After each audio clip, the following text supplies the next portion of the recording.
propósito nos situar em todo o contexto, primeiro histórico, em que esta carta foi escrita, e também teológica.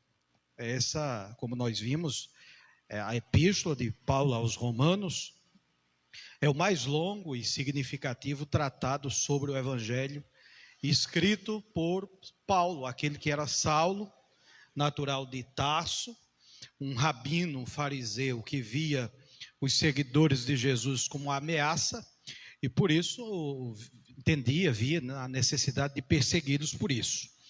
Mas sabemos que Paulo teve um encontro radical com Jesus, com Cristo ressuscitado, a caminho de Damasco, e Cristo o enviou como apóstolo, como seu representante para o mundo do povo não judeu, chamado de gentios. Então ele começou a usar o seu nome romano Paulo, visto que ele também era cidadão romano, e viajou por toda a Ásia Menor e pela Europa, pregando o Evangelho de Jesus Cristo e escrevendo cartas para as igrejas que ele havia plantado ou que tinham sido plantadas por outros. E aqui nós temos esta belíssima e importante carta de Paulo aos Romanos. Tivemos a oportunidade, no estudo passado, de estudarmos do capítulo, estudamos primeiro expositivamente, versículo por versículo, o capítulo 1. Depois eu fiz aqui uma exposição do capítulo 1 ao 4, um resumo do que Paulo trata, explicando que o tema geral, que a carta está dividida em 4 partes principais, que se unificam entre si para comunicar a mensagem do Evangelho. Então eu expliquei a primeira parte, que vai do capítulo 1 ao 4, e hoje eu vou tentar explicar todo o restante, do capítulo 5 ao 16. Então nós vimos que o tema central da carta, o tema principal, sobre o qual versa tudo que o apóstolo Paulo escreveu, é a justificação pela fé.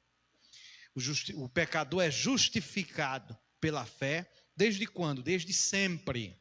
Desde sempre. Não é só no contexto do novo povo, da nova humanidade, da nova aliança. Sempre o homem foi justificado por Deus pela fé, mediante a fé. Então nós vamos ver hoje, primeiro, um resumo. Quem está nos assistindo hoje e que não acompanhou essa primeira parte do estudo, eu recomendo que você tire um tempinho depois e assista. Aqui na página da igreja fica gravado as mensagens anteriores, e aí dê uma olhadinha da quinta-feira passada, está lá o estudo onde eu explico um resumo do capítulo 1 ao capítulo 4, certo? Explico ali de forma mais detalhada. O que nós vamos fazer hoje aqui, para os que não ouviram, os que estão aqui presentes na igreja, que não estavam no primeiro estudo, e para quem está nos assistindo hoje, é um resumo dessa primeira parte. Então, para você que está aqui na igreja, infelizmente quem está acompanhando não pode ver os slides, mas vocês que estão aqui no templo podem acompanhar. Eu vou pedir que passe aí para o próximo slide, que é justamente este resumo da primeira parte que nós já estudamos. A respeito da autoria deste livro, é incontestável que a autoria da epístola aos Romanos seja do próprio apóstolo Paulo. Nós temos isso referendado pela tradição antiga da igreja, a patrística. Os pais da igreja já atribuíam a autoria desta carta ao próprio apóstolo São Paulo. Depois, próximo, a data em que esta carta foi escrita, também há consenso na igreja de que Paulo escreveu esta carta no final da sua 3ª viagem missionária, quando estava na região ali da Acaia, entre Atenas e Corinto. Ali Paulo escreveu esta carta e enviou-a à igreja de Roma, falando também já na introdução do livro, do desejo que Paulo tinha de em breve estar com os irmãos em Roma. A igreja de Roma nasceu, provavelmente, através de um grupo de convertidos que estava em Jerusalém no dia de Pentecostes e que se converteu ao cristianismo, à fé cristã, depois de ouvir a pregação de São Pedro. Cerca de 3.000 pessoas foram convertidas e batizadas em Jerusalém. E entre estas pessoas estavam cidadãos romanos, judeus, que moravam em Roma e que estavam em Jerusalém, participando da celebração de Pentecostes, uma das celebrações anuais em que os judeus tinham que celebrar em Jerusalém, na Terra Santa. Então esse grupo de irmãos deve ter voltado e começado um pequeno grupo de estudos em casa, como a igreja nasceu e cresceu, pequenos grupos, pequenas pessoas, famílias se reunindo em suas residências, e em pouco tempo a residência já não cabia mais, já era inviável se reunirem ali, e dali procuravam um espaço maior. Então Paulo não plantou a igreja de Roma, não há, portanto, um apóstolo que se possa atribuir a ele a fundação, a plantação da igreja de Roma. Portanto, também não foi Pedro, como defende a igreja romana, que Pedro foi o primeiro bispo de Roma. Não há evidência nem histórica, nem nas escrituras, de que Pedro tenha sido bispo de Roma, de que Pedro tenha plantado a igreja de Roma. É bem provável que o martírio de Pedro tenha acontecido em Roma, durante o levante, a perseguição do imperador Nero contra os cristãos, mas Pedro, quando esteve em Roma, já foi provavelmente no final de sua vida, quando foi martirizado, e não no tempo da plantação da igreja, visto que Paulo não menciona, nem Lucas, em Atos dos Apóstolos, menciona a presença de Pedro em Roma, e nem Paulo, nem nesta carta que ele escreveu e enviou para Roma. Seria estranho que Paulo não tivesse mencionado numa carta tão importante como essa, a pessoa que plantou a igreja, nesse caso, o apóstolo São Pedro.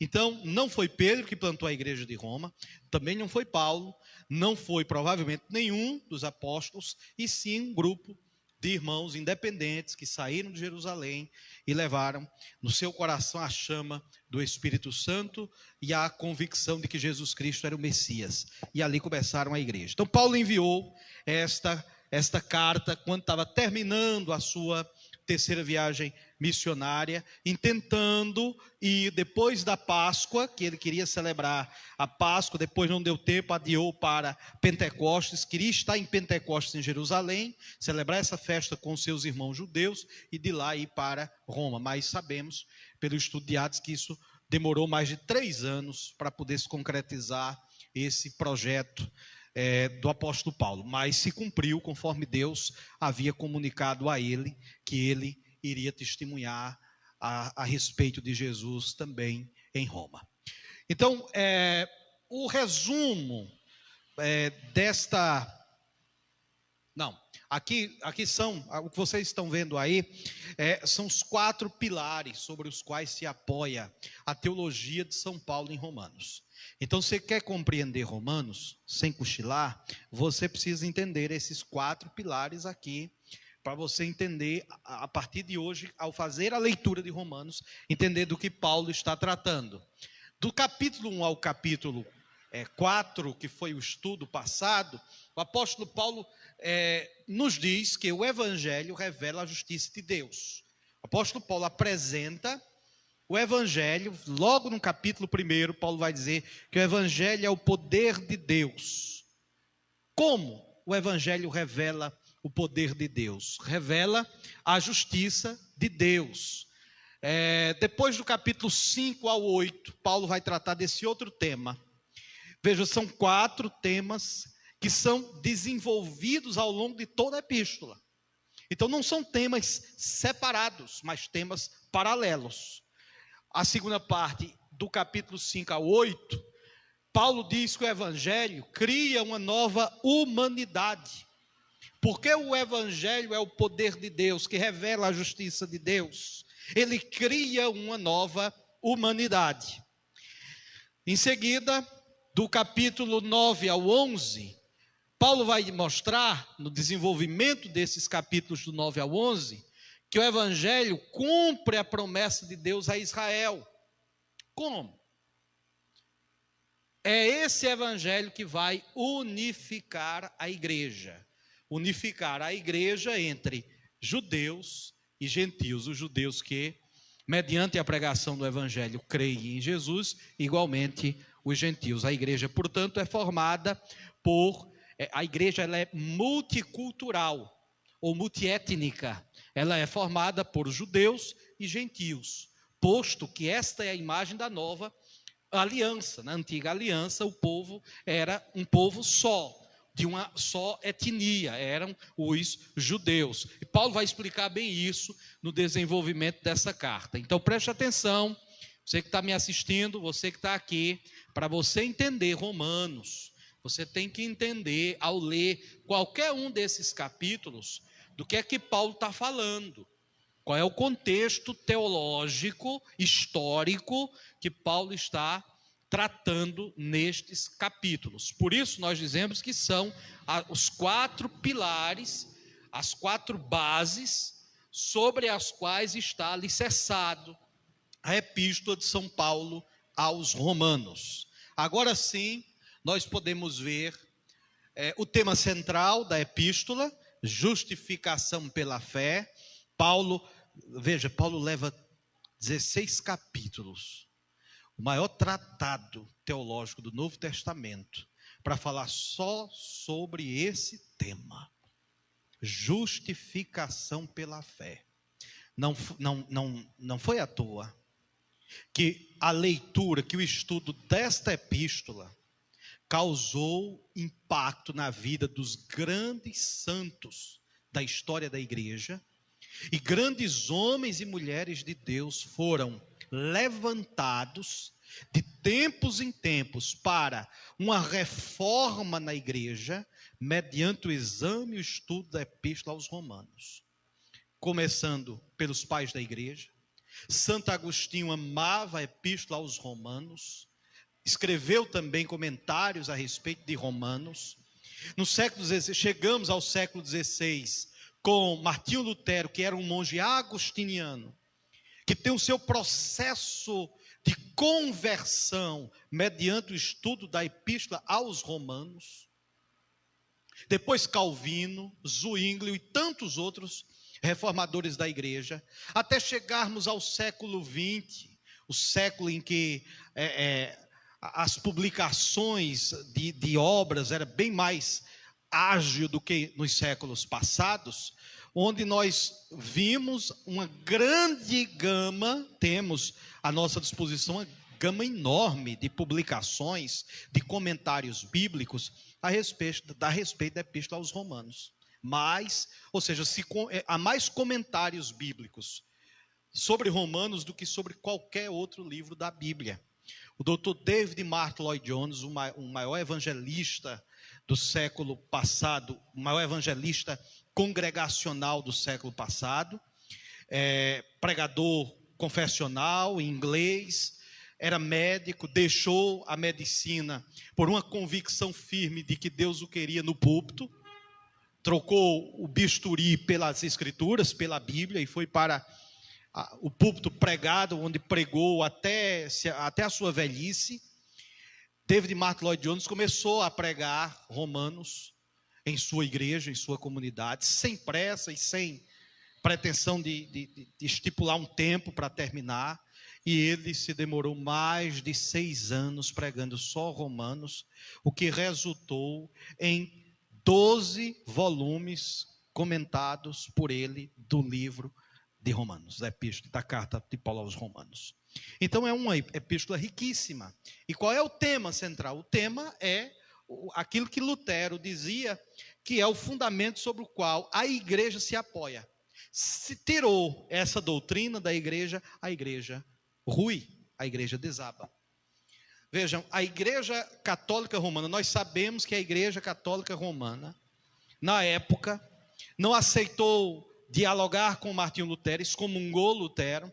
Um concílio foi convocado, que é conhecido como Concílio contra a Reforma, o Concílio de Trento, a reação da Igreja Romana à reforma protestante que estava devastando a fé católica na Europa. E aquele concílio condena todos os escritos e obras de Lutero e dos demais reformadores concernentes à doutrina da justificação pela fé.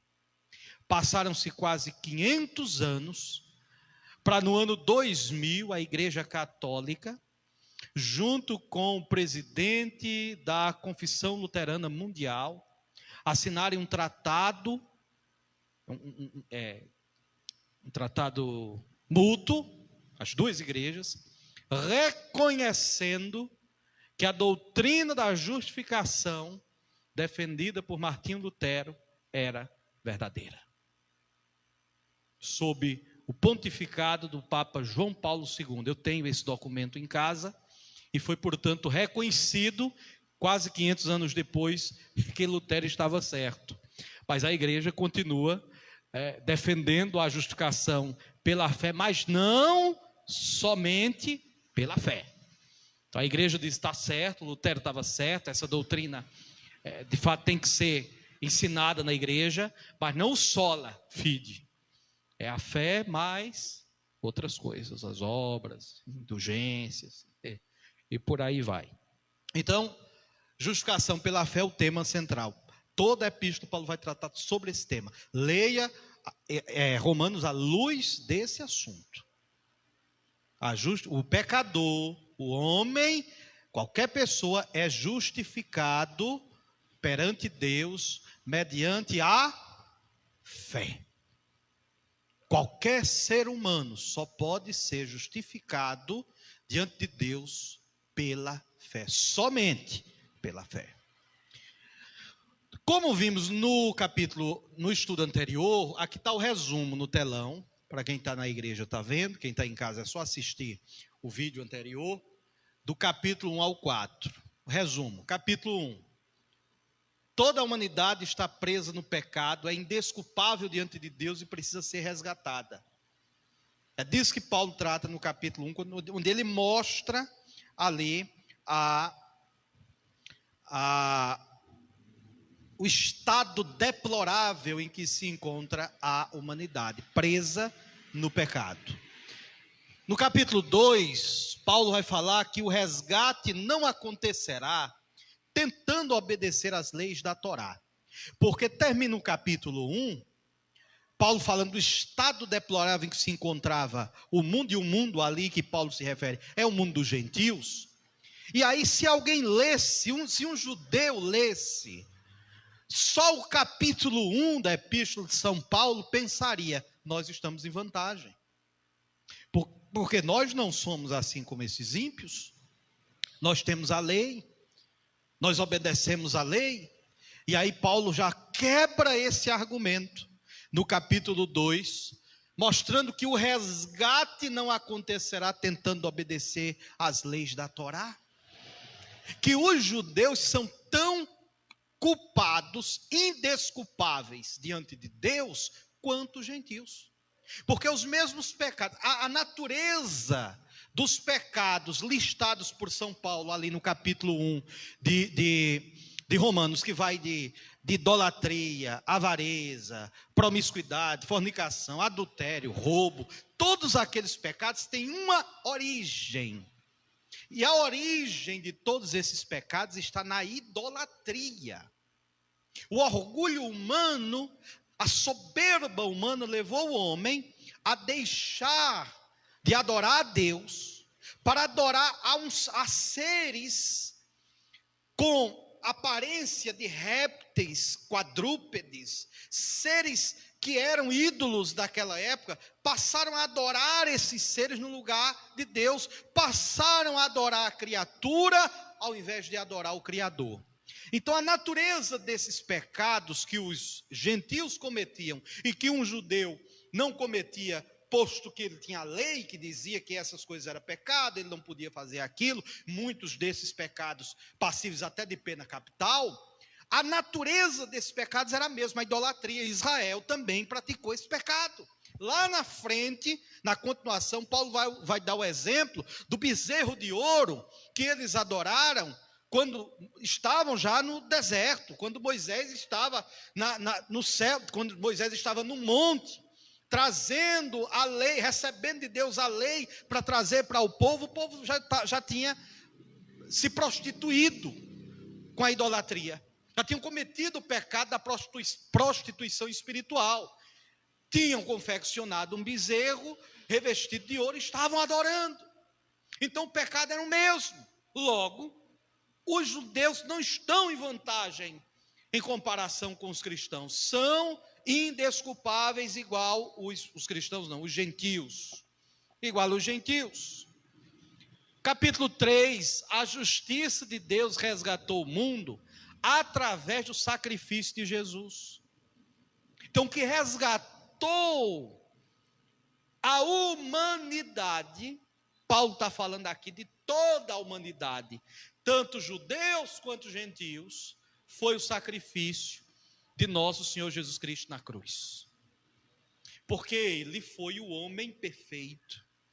Os judeus, segundo a linhagem de Abraão, que obedeceu, o novo Adão, Paulo vai dizer mais tarde, vai falar sobre isso, nós vamos ver hoje, que obedeceu toda a vontade de Deus, foi obediente até o fim, a obediência dele foi perfeita, a adoração dele a Deus foi perfeita, imaculada, sem sombra nenhuma de idolatria, não houve desvio em nenhuma ação que ele praticou como homem entre nós. Então a justificação, que é o resgate desta humanidade caída, está em Jesus.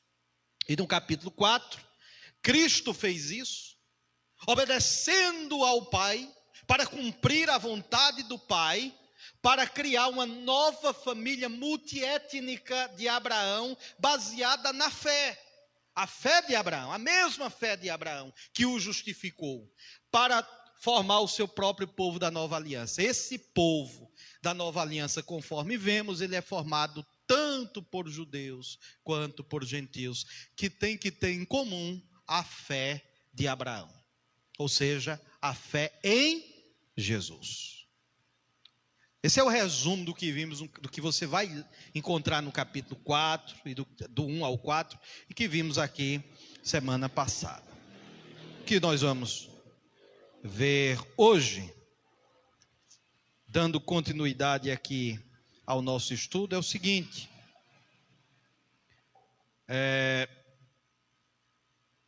Romanos 5, a partir do capítulo 1, do versículo 1 do capítulo 5. Vamos então continuar o nosso estudo. Os irmãos podem anotar, à medida que eu vou falando, podem anotar aí as suas dúvidas, anote aí no papel, escreva, porque depois você não se lembra. Anote aí o que você quiser me perguntar depois.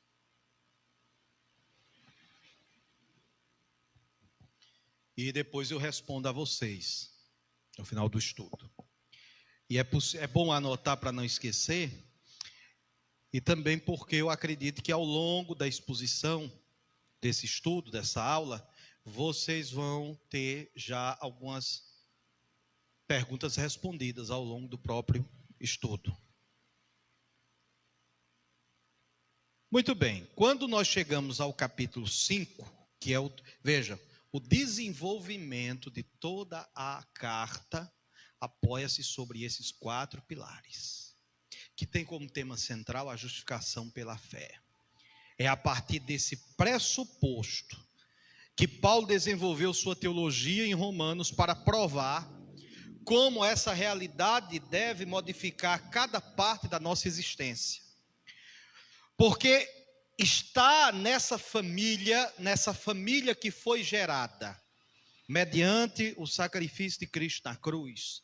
Esta família que foi gerada mediante a fé em Jesus Cristo, esta família significa fazer parte de uma nova humanidade que Deus está criando através de Jesus e do Espírito. A partir do versículo 12 do capítulo 5, Paulo volta ao primeiro personagem da Bíblia. Vejam aí, versículo 12. Portanto, assim como por um só homem entrou o pecado no mundo, e pelo pecado a morte, assim também a morte passou a todos os homens, porque todos pecaram. Próximo slide. Paulo está chamando então a atenção para observarmos o primeiro personagem da Bíblia, Adão, o primeiro homem. E o pensamento de Paulo é o seguinte: Adão significa humanidade. E Adão, bem como toda a humanidade, toda a sua descendência, escolheu o pecado e egoísmo. Por conta da queda de Adão, a sua queda em pecado, como nós conhecemos pela história do Gênesis, toda a humanidade passou a enfrentar o julgamento de Deus, julgamento esse que resulta em morte, primeiro física e depois eterna. Em Adão, qual é o significado da palavra Adão? Humanidade. Se Adão pecou, toda a humanidade pecou. Se Adão está debaixo do julgamento, entrou naquele dia em que ele pecou, em que ele desobedeceu a Deus, comendo fruto proibido. Se Adão entrou debaixo do juízo de Deus, toda a humanidade com ele, pois que ele era o nosso representante naquela primeira aliança. Então, depois que a humanidade toda passa a ser culpada, indesculpável diante de Deus por conta de Adão, Paulo compara Adão a Jesus, pois ele é o novo Adão, o humano que viveu em total fidelidade e obediência a Deus em amor, demonstrado através de seu sacrifício de amor, quando morreu na cruz para nos resgatar. E agora, Jesus oferece a sua vida como presente para os pecadores, para que possam ser justificados diante de Deus. É assim que Jesus permanece como cabeça de uma nova humanidade que está sendo transformada através do seu dom de amor. E isso nos leva ao capítulo 6. Então ele termina o capítulo 5 fazendo esta analogia entre Adão e Jesus, o resultado do que Adão fez, que condenou toda a humanidade, com que Cristo, novo Adão, fez, que salvou toda a humanidade, mediante a fé nele, que Paulo vai para o capítulo 6. Paulo lembra a esses cristãos de Roma que escolher seguir a Jesus significa deixar a velha humanidade de Adão e passar a viver a nova vida oferecida por Cristo mediante seu sacrifício de amor. O batismo deles era uma representação, era um símbolo sagrado dessa transição do pecado para Deus, da morte eterna para a vida eterna. O batismo significa isso. O batismo significa que a velha humanidade morreu com Cristo e a nova humanidade ressuscitou com ele dentre os mortos. Veja que o ponto focal da nova humanidade é Cristo, é a obra de Cristo, a sua morte e a sua ressurreição. O que é verdade em Jesus, agora é verdade para nós também. E quando as pessoas aceitam esta nova identidade semelhante à de Jesus, é que elas passam a ser livres para se tornarem seres humanos de todo o coração, capazes de amarem a Deus e ao próximo. É esta a liberdade para a qual Cristo nos chama mediante o seu sacrifício. O dom que Cristo nos presenteia, nos oferta por meio do seu sacrifício é a salvação. E a salvação, a vida eterna, que nos torna, mediante o trabalhar do Espírito Santo em nossa vida, que nos torna aptos para cumprir a lei. Porque a lei, se vocês não estiverem enganados, se resume ao amor. Amar a Deus e amar ao próximo. Agora, indo para o capítulo 7, olha aí na sua Bíblia, eu vou falando e vocês vão fazendo as duas coisas ao mesmo tempo. Vão me escutando e olhando para o texto. Porque eu estou falando aqui e tem coisa que está aí no texto que não dá tempo eu ler, senão a gente vai para meia-noite. Eu vou terminar o livro hoje, dispor o livro hoje. Então você vai escutando e olhando para o texto, vai anotando o que é que o pastor está dizendo, onde é que está no texto. Olhe para o capítulo 7. Paulo faz uma reflexão para responder a uma pergunta que eu creio que muitos de vocês já fizeram. Eu acho que vocês já fizeram essa pergunta. Repare só. Agora pode olhar para cá. Pode olhar para mim. Se criar, Paulo está dizendo nos capítulos anteriores, que criar esta nova humanidade, quem é a nova humanidade? Qual é o símbolo da nova humanidade? Aí, a igreja. A nova humanidade é a igreja. O novo povo de Deus é a igreja. Se Paulo sempre esteve no propósito de Deus, criar esta nova humanidade, restaurar o homem que caiu, esse plano já existe desde a eternidade. Então, para que a lei?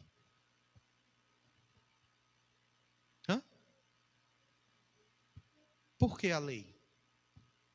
Se Deus já tinha decretado, se estava no plano eterno do Pai, da Santíssima Trindade, criar essa nova humanidade por meio do seu Filho Jesus Cristo. Por que a lei? Para que a lei? Qual o propósito da lei? É disso que Paulo vai tratar no capítulo 7. Propósito da lei. A Torá.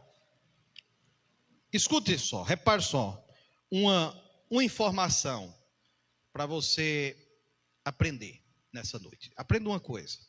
Quando Paulo fala da lei, Paulo está falando, geralmente Paulo está falando de todo o conteúdo da Torá, dos 5 primeiros livros da Bíblia, o Pentateuco.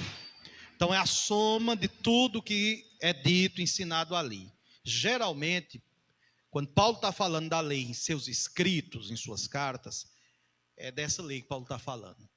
Mas também, há casos em que Paulo, quando fala da lei, ele está se referindo àquele conjunto de leis, as 613 leis de Moisés que foram dadas ao povo. Estão lembrados do sermão de domingo? Quem se lembra? Quem estava aqui na igreja domingo? Levante a mão. Quem estava domingo aqui na igreja? Quem se lembra do sermão de domingo que eu falei sobre os fariseus e os escribas que foram tentar Jesus com a lei? O que Jesus respondeu a eles? E eu disse aqui, olha, eles tinham que cumprir, eles tinham um manual de lei com 613 leis, das quais 365 era só era só proibições, eram leis do ponto de vista negativo. Não pode, não faça, não coma, não isso, não aquilo. 365, uma para cada dia do ano. Então, em alguns casos, quando Paulo está falando da lei, ele está falando desse conjunto de leis que foi dada por Deus ao seu povo, a Israel, que eles tinham que obedecer, e que essas leis tinham sido multiplicadas milagrosamente pelos escribas e fariseus ao longo dos anos. Acharam pouco essas, ainda inventaram outras, como aquela que eles estavam acusando os discípulos de Jesus de estarem transgredindo, porque estavam tomando a refeição sem lavar as mãos. Pois bem, é esse o significado da palavra lei aqui nesse texto de Romanos. Aqui a lei a qual Paulo está falando aqui no capítulo 7, a lei e o pecado, essa lei é esse conjunto de leis que os judeus tinham que obedecer. Compreende? Essas 613 leis que eles tinham que obedecer. Qual era o propósito de todos esses mandamentos? É bom saber ter essa informação, porque tem crente que acha difícil obedecer os 10 mandamentos. Imagine 613. Fora os acréscimos que os homens vão fazendo através de suas tradições vãs. Qual era o propósito disso? Primeiro, Paulo vai dizer que esses mandamentos eram bons. Esses mandamentos, essa lei, era boa. Por quê?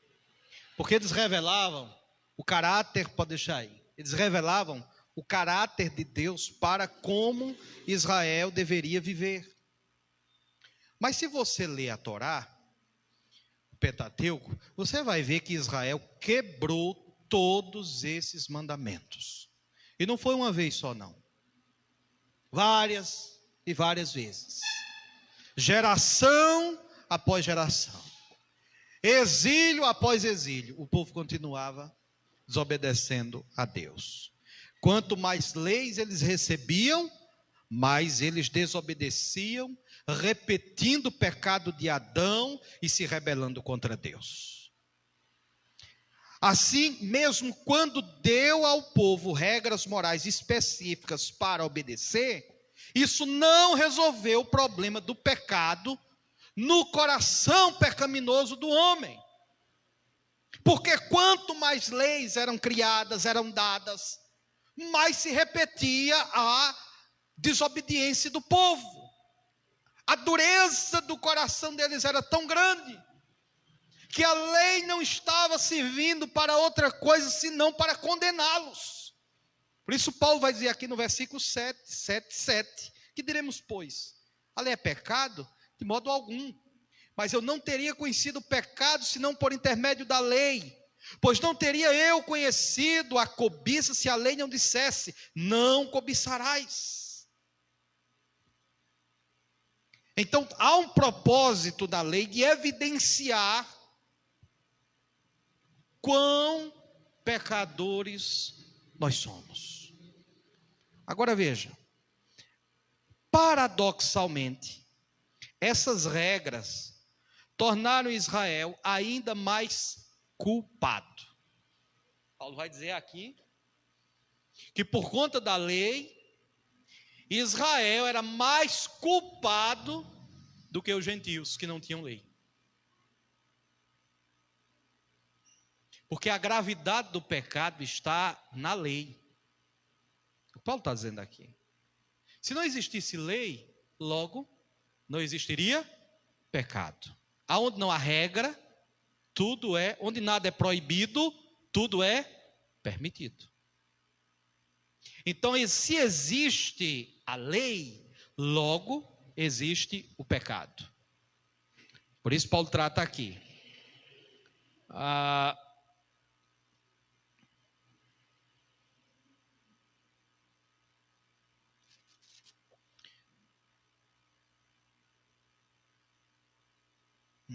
Deixa eu ver.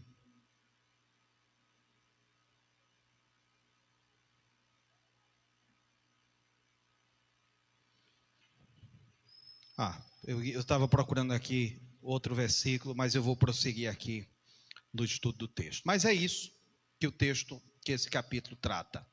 Veja, por que é um paradoxo Deus ter dado a lei a Israel e ao invés dessa lei, de alguma forma os beneficiar, estava os prejudicando, porque os tornaram ainda mais culpados. Bom, segundo Paulo, o propósito da lei era exatamente esse. Deixar claro que foi o mal que roubou o coração humano. Que a Torá, por mais boa que seja, não poderia fazer nada pelo homem, para resolver o problema do coração do homem. Aí Paulo vai para o capítulo 8, e diz no capítulo 8, que a solução desse paradoxo se encontra em Jesus Cristo e no Espírito Santo. E eis que os mandamentos da Torá serviram como uma lupa, focalizando o problema da condição humana em um só lugar, no povo de Israel.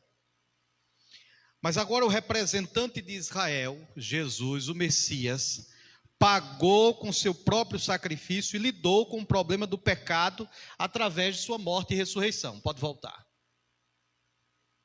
Ele pagou pelo pecado por meio da sua morte e ressurreição.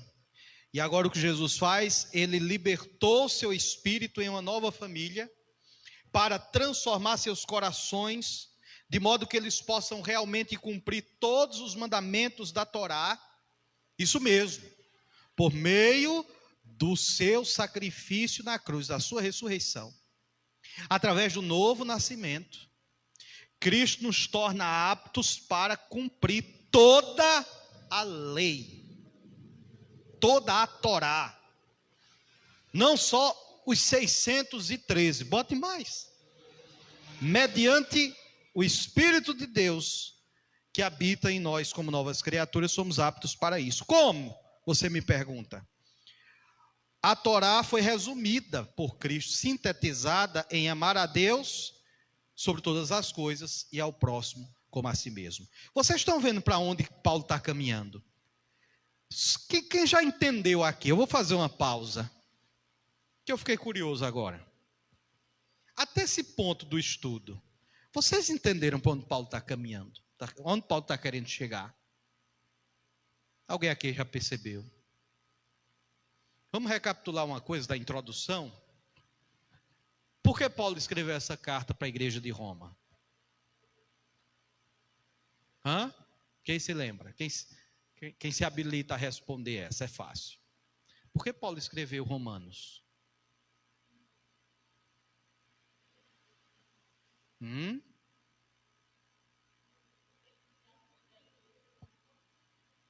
Fale mais alto, daqui eu não escuto. Não, isso era o segundo propósito da carta. O primeiro, principal. O que era que estava acontecendo na igreja de Roma? Conflito, divisão. Entre quem? Entre os cristãos gentios e os cristãos judeus.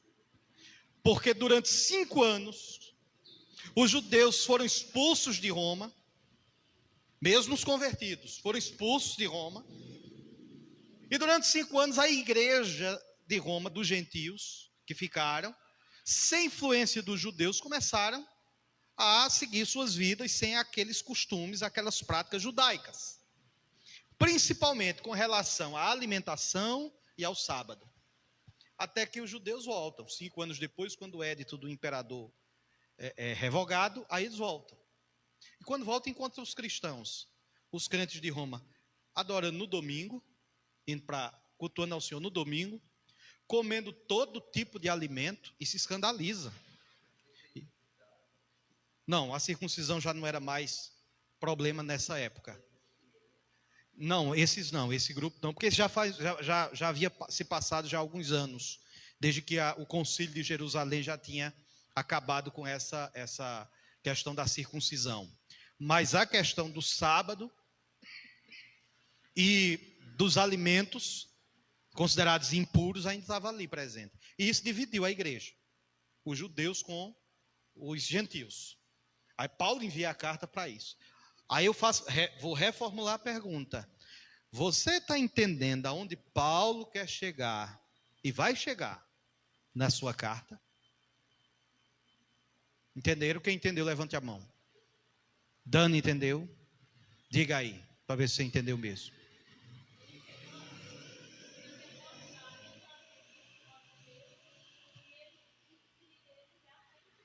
Oi?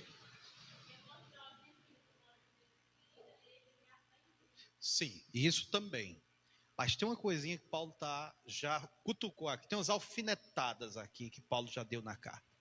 Até esse capítulo. Entenderam ainda não? Mas para frente vocês vão perceber. Vamos em frente. Então, é esta nova natureza que é gerada em nós pelo Espírito Santo, que nos capacita a obedecer à lei e à Torá. Paulo não para por aí. A renovação dos seres humanos por Deus é o primeiro passo para a sua missão maior de resgatar e renovar toda a criação, tornando-a num lugar onde a vontade de Deus é a palavra final. Ou seja, essa obra que o Espírito Santo está fazendo hoje, operando hoje na igreja, é só o começo. O propósito final é restaurar não apenas a humanidade, que ele já está restaurando, mediante o batismo do Espírito Santo, mas é restaurar, quando Jesus voltar, toda a criação. Tudo será renovado, transformado. Então isso é só o começo. Agora, vocês percebem como os capítulos do 5 ao 8 são um fluxo do pensamento de Paulo sobre a justificação pela fé, já apresentado no capítulo 1, percebem? E Paulo está tratando aqui, nessa segunda parte, do 5 ao 8, é o que ele tratou lá no capítulo 1, logo. Qual é o tema da carta? Qual é o tema principal da carta? Justificação pela fé. Como é que o homem é justificado diante de Deus? Mediante a fé, somente pela fé. Então, Paulo está desenvolvendo aqui, explicando melhor para eles entenderem o que ele já falou no capítulo 1. Agora, Paulo levanta outras questões. Escute só. Repare só.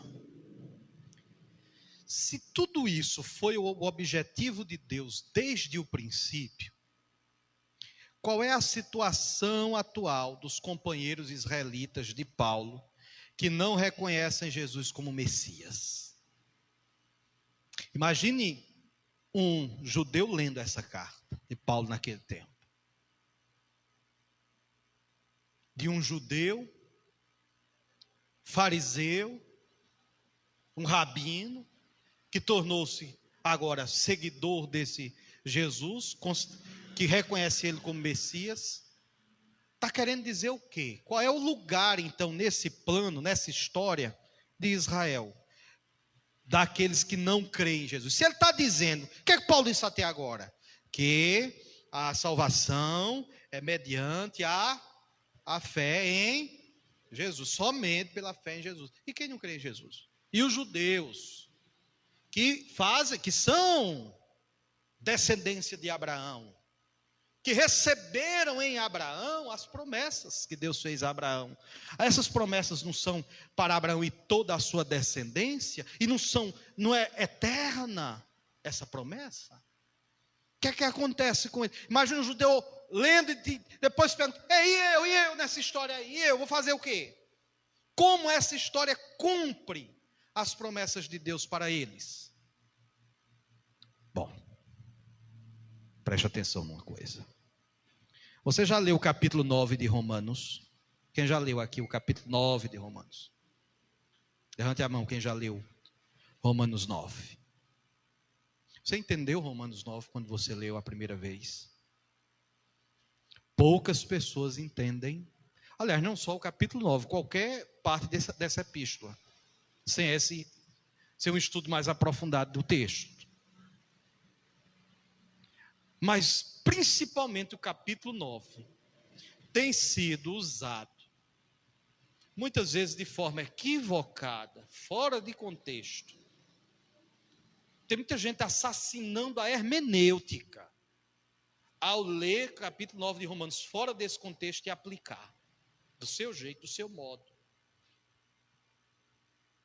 Qual é o lugar dos que não creem, dos judeus que não creem em Jesus? Paulo e a incredulidade dos judeus. Paulo começa o capítulo 9 com sua própria angústia sobre seus companheiros israelitas que não têm Jesus como Messias. Paulo não começa dizendo a eles, olha, fique tranquilo, Deus tem um plano B. Olha, tem que ser Jesus. Agora, como vocês são filhos de Abraão, como vocês receberam a lei, vai ter um arrumadinho aí para vocês. Não! Paulo está angustiado no capítulo 9, ele começa angustiado, falando da situação dos seus irmãos judeus que não creem em Jesus. Digo a verdade em Cristo, não minto, testemunhando comigo no Espírito Santo, na minha própria consciência, tenho grande tristeza e incessante dor no coração, porque eu mesmo desejaria ser anátema, separado de Cristo, por amor dos meus irmãos, meus compatriotas, segundo a carne. Paulo está angustiado pela situação do seu povo, que não tem salvação e nunca obterão se não crerem que Jesus é o Messias. Paulo não vem alisar aqui com discurso diplomático, nem com a pregação ecumênica de que todos os caminhos levam a Deus. Não! Nem fica aqui criando, teorizando, como alguns pentecostais e neopentecostais fazem, crendo numa redenção de Israel sem a fé em Jesus por causa da sua etnia, fora de Cristo. Para Paulo isso era um absurdo. Como é que as pessoas podem crer numa baboseira dessas? Ainda defender isso do púlpito de uma igreja. Venha debater comigo, venha. Venha debater comigo a respeito desse assunto. Venha tratar esse assunto comigo. Traga a sua Bíblia.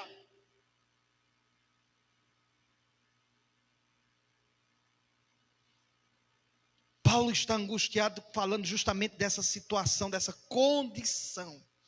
É isso que o leva a refletir sobre Israel do passado. E faz aqui uma retrospectiva do Antigo Testamento. Ele nos lembra que ser simplesmente israelita por descendência, por etnia, ou seja, ser da descendência de Abraão, nunca tornou automaticamente as pessoas fiéis testemunhas de Cristo, ou da família da aliança, ou filhos de Deus. Nunca na história uma pessoa tornou-se salva, membro da família de Deus, só por causa da sua ligação étnica com Abraão. Vá para o próximo slide. É disso que Paulo trata aqui. Olha o exemplo que Paulo dá. Ele nos lembra exatamente isso e nos mostra como Deus sempre selecionou um conjunto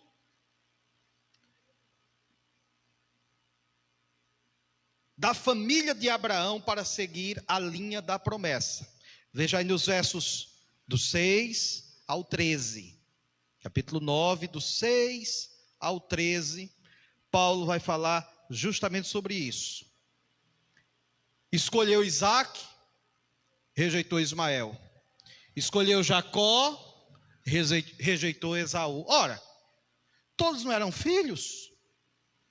Todos não eram da descendência de Abraão? Ismael não era filho de Abraão? Esaú não era filho de Isaac? E, inclusive gêmeos. Inclusive nasceu primeiro. Aliás, todos os dois rejeitados eram primogênitos, um de Abraão e outro de Isaac. Mas Deus os rejeitou, enquanto acolheu a Isaac e Jacó. Paulo está usando esse argumento para mostrar aos judeus que ser só descendente de Abraão, o fato de ser da etnia abraâmica, não significa que a pessoa automaticamente está salva, passa a pertencer à família de Deus. Então sempre houve uma linha da promessa simbolizando aqueles que receberam a promessa de Deus e creram, e o seu objetivo é que essa linha da promessa tenha continuidade através daqueles que seguem a Jesus. Por que Abraão foi justificado? Porque Abraão creu. Por que Isaac foi justificado e aceito? Porque Isaac creu. Por que Jacó foi justificado? Porque Jacó creu.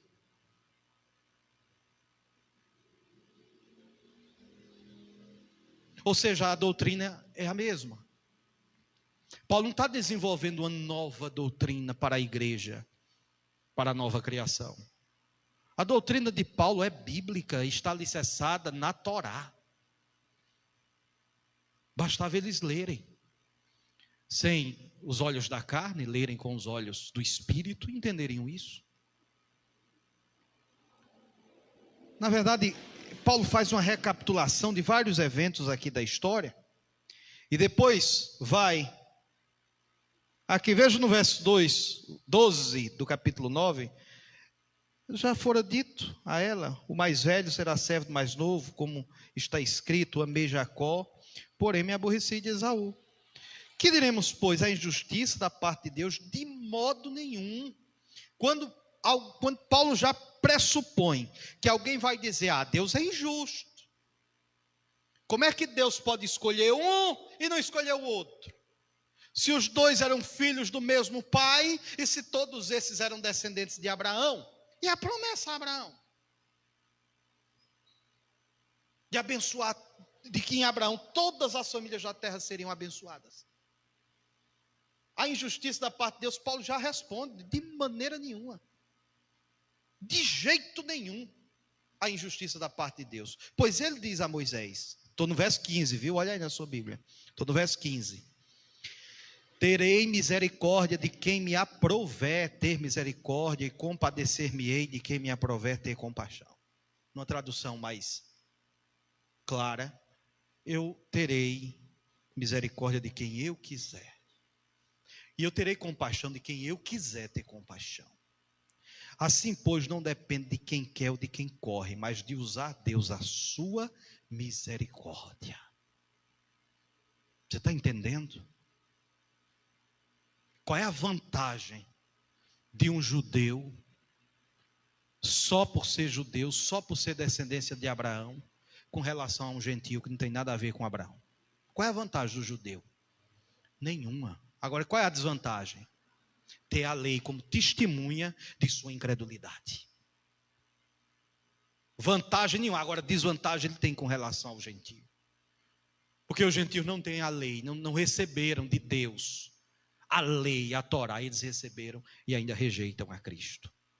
A lei, a Torá, era a lupa que os ajudava a enxergar em Jesus Cristo, filho de José, filho de Maria, filho de Davi, o novo Adão, o cumprimento de todas as promessas, o descendente de Abraão. Mas não enxergaram isso dele.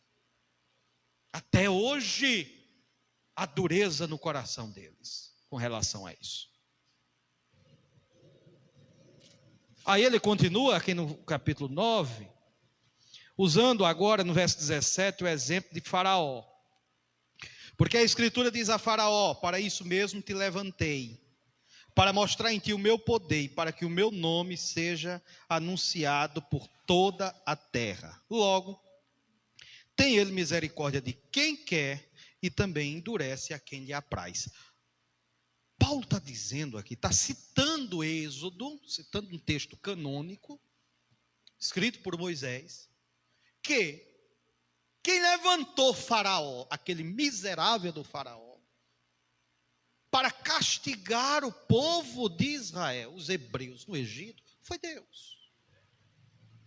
E quem endureceu o coração de Faraó, para que ele resistisse, e suportasse as 10 pragas, para só na 10ª praga, depois da 10ª praga, que era a morte dos primogênitos, liberar o êxodo, a saída do povo, foi Deus. Não era o diabo quem estava endurecendo o coração do Faraó. Não era o diabo quem estava humilhando Moisés. Toda vez que Moisés ia lá, falava com o Faraó, demonstrava um sinal, mas Faraó endurecia o coração e mais aumentava a opressão sobre o povo e mais o povo reclamava de Moisés. Vai mais lá não! Fala mais com ele não! E o povo começa a duvidar, será que Moisés foi enviado mesmo por Deus ou pelo diabo? Porque era para ele ser o nosso libertador toda vez que ele vai lá no palácio de Faraó. Tentar interceder por nós. Faraó aumenta a carga de trabalho, diminui a ração, o descanso. Que é isso, Moisés? Por trás de tudo isso, o povo não sabia. Agora sabe. Depois souberam. Agora, naquele momento, naquele instante, não sabiam. Mas Moisés sabia. Que por trás de tudo isso estava o supremo propósito de Deus.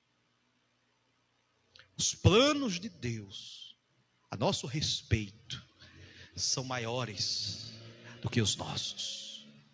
E melhores do que o que nós pedimos ou imaginamos. Os planos dele são melhores. Pode parecer que está ruim agora. Agora parece estar difícil. Agora parece que a gente não vai suportar. Agora parece que está tudo fora do controle.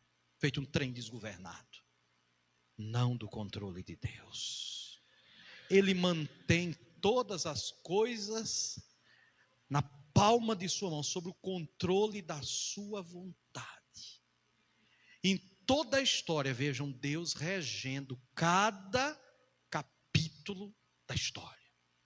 Como um roteirista, que é roteirista e diretor, escreve a história, entrega os papéis aos atores, dirige a cena e só ele sabe o final. Que Deus tremendo.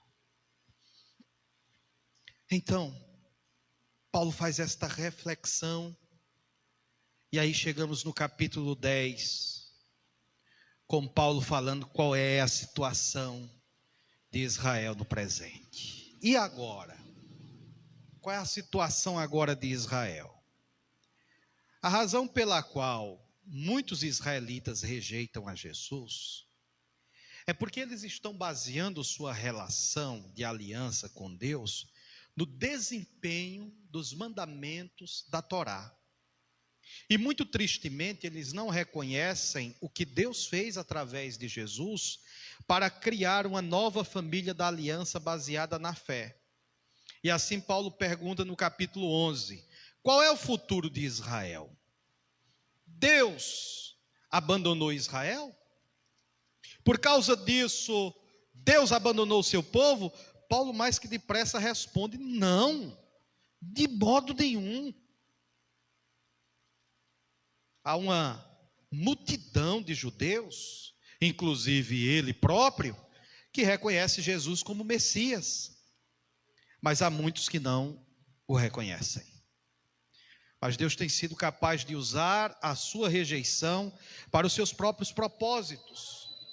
Isso fez com que o evangelho se espalhasse cada vez mais rápido pelo mundo gentil, tornando a família de Abraão ainda maior e mais multiétnica. Paulo descreve a família da nova aliança de Deus como uma grande oliveira. Veja no capítulo 11, versículos do 11 ao 24, Paulo vai fazer esta comparação de uma grande oliveira. Os que rejeitaram, ou seja, os israelitas que rejeitaram a Jesus, são os galhos que foram quebrados. Vejam essa ilustração aqui, eu fiz essa ilustração. Ali está a árvore. E Paulo faz essa comparação aqui, da situação dos judeus com os gentios. Os que rejeitaram são esses galhos, que foram quebrados porque rejeitaram a Jesus. E o que é que acontece com um galho quebrado que não está ligado à árvore? Morre. Enquanto que os gentios não estavam na árvore, veja, da árvore eram os judeus. Nós não fazíamos parte da árvore genealógica de Abraão. Nós fomos então enxertados na árvore. Nós que cremos, nós os gentios que cremos em Jesus. Paulo faz essa comparação No entanto, Paulo diz que um dia, e isso é muito importante que vocês escutem.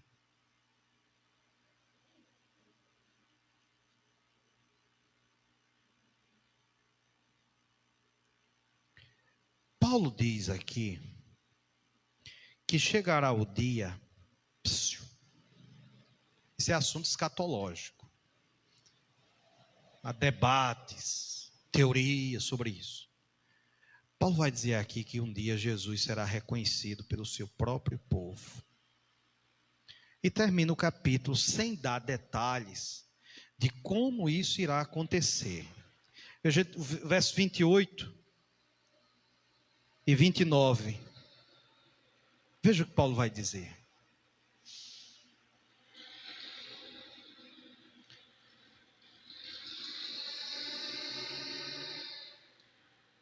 Quanto ao evangelho, são eles inimigos por vossa causa.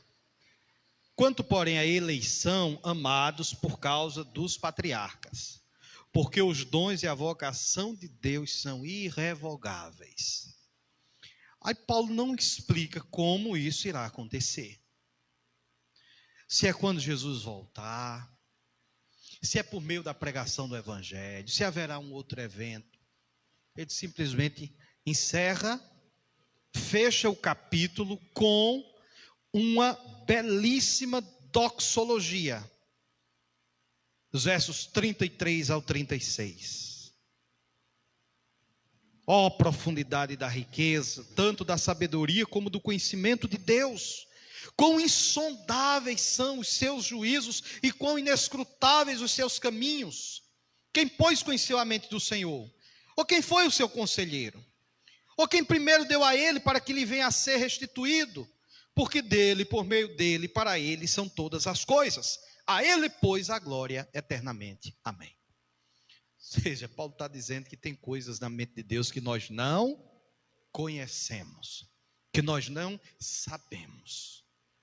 Paulo apenas aceita confiar no caráter de Deus e promete que ele não desistirá do povo da aliança. Se vocês lerem os versículos anteriores, eu li o 28 até o 29, leia até o 32, antes de Paulo chegar nessa doxologia, e você vê como Paulo confia no caráter e na fidelidade de Deus. Pois bem, depois dessa linda doxologia, Paulo segue para a transição final de sua carta nos capítulos 12 ao 16.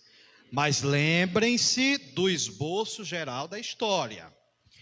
Por causa da sua fé em Jesus, judeus e gentios estão agora juntos na família de Abraão. Essa nova humanidade que está sendo transformada pelo Espírito de Deus. É assim que Deus está cumprindo as suas promessas antigas. Portanto, a única resposta razoável a esses judeus e cristãos não judeus é que eles sejam unificados como a igreja. Então a igreja, Paulo está dizendo aqui, a igreja é formada por judeus e gentios que têm em comum a fé em Jesus. Ponto. Então é para judeus e gentios caminharem em paz. É para o povo de Deus que entra na igreja viverem em paz, em amor, em harmonia. Esta é a imagem que Paulo desenha da igreja, segundo ele recebeu do Senhor. Um lugar de paz. Não é de guerra e de conflito, não. Nos capítulos 12 ao 13, ele mostra que essa união entre os crentes virá do compromisso de amar e perdoar uns aos outros. E esse amor será refletido através do povo da aliança, usando seus diversos dons para servir uns aos outros na igreja, assim como Cristo nos deu o exemplo de servo. Quando esses grupos étnicos e culturais diferentes se unem em Jesus, é inevitável haver conflito que só pode ser superado através do trabalho árduo de perdão e reconciliação. É assim que eles mostram a maior virtude cristã, o amor, que cumpre toda a Torá, de amar a Deus sobre todas as coisas e amar o próximo como a si mesmo. Entenderam agora? A pergunta que eu fiz agora há pouco, Dani? Vocês estão entendendo onde Paulo quer chegar? A igreja de Roma estava em conflito, os crentes estavam brigando. Os judeus com os gentios. Os dois tinham em comum a mesma coisa, a fé em Jesus. Mas isso não era suficiente para eles pararem de brigar por coisas pequenas, por picuinhas. Aí Paulo faz toda essa exposição para dizer: e agora que essa nova família foi formada, que essa nova humanidade foi criada, que agora não há mais essa barreira dividindo, essa parede de separação entre judeus e gentios, somos todos o seu povo, a sua igreja, nós devemos viver em amor, porque o cumprimento da lei é o amor. Não adianta vocês estarem brigando por sábado, por alimentos puros ou impuros, sem querer entrar em acordo com seus irmãos por questões culturais, se vocês não estão praticando a lei.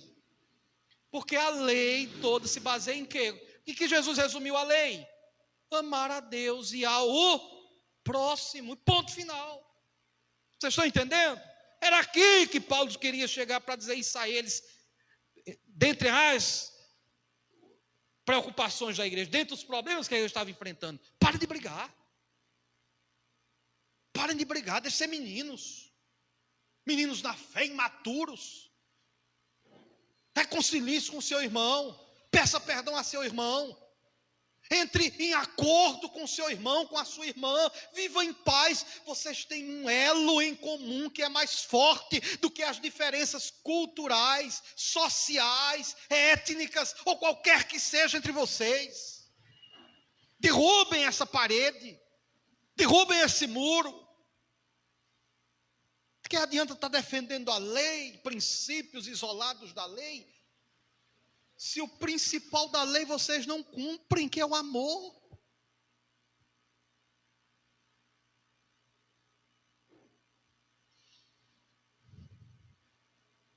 É disso que Paulo se ocupa nos capítulos 14 e 15, especificamente dessas questões que estão causando divisões na igreja de Roma. São disputas sobre leis alimentares e o sábado. Paulo vai dizer que essas práticas não definem quem está dentro ou fora da família de Jesus, judeus ou gentios.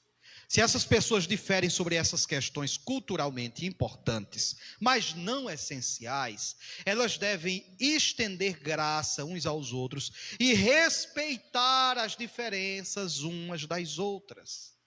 É assim que o amor vai curar e unificar a família de Jesus. Olha o próximo slide. A gente fecha com isso aqui, com o capítulo 13, o versículo 10 de Romanos, onde Paulo já está falando disso aqui, já para esclarecer isso aqui a eles, que o cumprimento da lei é o amor. Entenda o amor aqui como aquele mandamento, viu, que Jesus deixou para a sua igreja, para os seus discípulos, sintetizando, resumindo a lei. Amar a Deus sobre todas as coisas e ao próximo como a si mesmo. Tudo se resume a isso. Não tem evangelho sem isso. A lei que diz isso aqui, a lei que estabelece esse mandamento aqui, quando nós não cumprimos esse mandamento aqui, nós quebramos essa lei. Então essa lei serve de condenação para nós.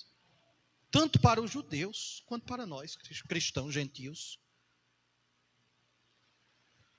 se descumprirmos esse mandamento. Paulo conclui a carta elogiando, veja aí no versículo 16, elogiando Febe. Febe é uma das principais líderes da igreja de Cencreia. Ela teve a honra de carregar e talvez até mesmo de ler essa carta em voz alta pela primeira vez em Roma. Imagine Imaginem a emoção dessa mulher em fazer isso. Ler pela primeira, abrir, provavelmente quebrar o selo da carta, abrir e ler para toda a congregação reunida. Imaginem os efeitos dessa carta na mente, nos corações dos ouvintes. Se nós estamos aqui 2000 anos depois, entusiasmados com a mensagem belíssima e poderosa dessa epístola, imaginem os receptores originais da carta, para quem Paulo escreveu diretamente para eles, ouvindo tudo isso do seu amado apóstolo Paulo. Paulo então conclui, cumprimentando todas as pessoas que ele não vê há muito tempo e salientando o seu profundo desejo de estar com aqueles irmãos pessoalmente o mais breve possível. Esse é o fim. Termina a epístola aos Romanos. Agora todos podemos ver melhor como todas as peças se encaixam nessa maravilhosa obra-prima do Novo Testamento. É de tudo isso que nós falamos aqui que trata esta carta, esta epístola. Não é à toa que é tida como a maior, a mais importante obra já escrita do Novo Testamento. Meus irmãos, nós vamos fazer depois, aí eu vou continuar fazendo a exposição capítulo após capítulo. Aqui nós tivemos apenas um resumo que vai nos ajudar muito a entender toda a carta, mas fica aqui a minha oração para que a igreja seja impactada por essa mensagem e sinta o desejo de vir à casa do Senhor e estudar a palavra do Senhor. Não perder uma oportunidade como essa. Fazendo, eu fico me perguntando o quê? Trocando uma experiência como essa pelo quê? O quê pode ser mais importante que isso? Quando, que outra vez você vai ter outra oportunidade como essa, de aprender desta forma tão clara, tão explicado, esmiuçado? Eu fiquei hoje o dia todinho no computador, Michele é testemunha disso. Eu tomei café na biblioteca e almocei na minha biblioteca hoje. Era no computador e o prato e a xícara de lado, para terminar isso a tempo para trazer para a igreja esse estudo. Foi assim, Michele?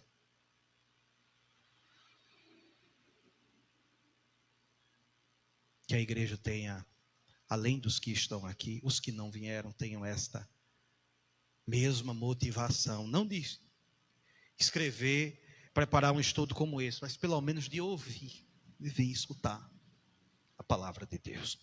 Que o Senhor nos ajude e que grave a mensagem desse livro em nosso coração. O Espírito Santo é quem sela palavras como essa no nosso coração e na nossa mente. E são palavras poderosas como essa, que nos ajuda na hora da crise, da dor, do desânimo, a gente lembrar que aquilo que nós estamos passando é muito pequeno comparado a tudo ao qual nós estamos envolvidos. O plano do qual nós fazemos parte pela graça e pela misericórdia de Deus é muito maior. E nesta grande história está a minha história, a sua você que está me assistindo, de todos os que creram em Jesus Cristo. E pela fé somos justificados. Amém? Deus nos abençoe. Um grande abraço a todos. Denise, Nery, deixa eu ver quem mais, Rodrigo, todas as pessoas. Esses são os que eu estou conseguindo ver aqui. Não dá para ver todos, mas todos que nos acompanharam até agora, que Deus continue abençoando sua vida. E se você não assistiu à primeira parte, eu recomendo que você procure aí na página da igreja o primeiro vídeo sobre Romanos e assista lá a primeira parte. Juntando com essa, nossa irmã Nery, sentimos sua falta aqui hoje, minha irmã, mas entendemos que você está em casa, está acompanhando. Deus abençoe sua vida. A todos vocês, que Deus continue abençoando ricamente cada um de vocês. E nós que aqui estamos, vamos fazer o nosso momento do ofertório, vamos entregar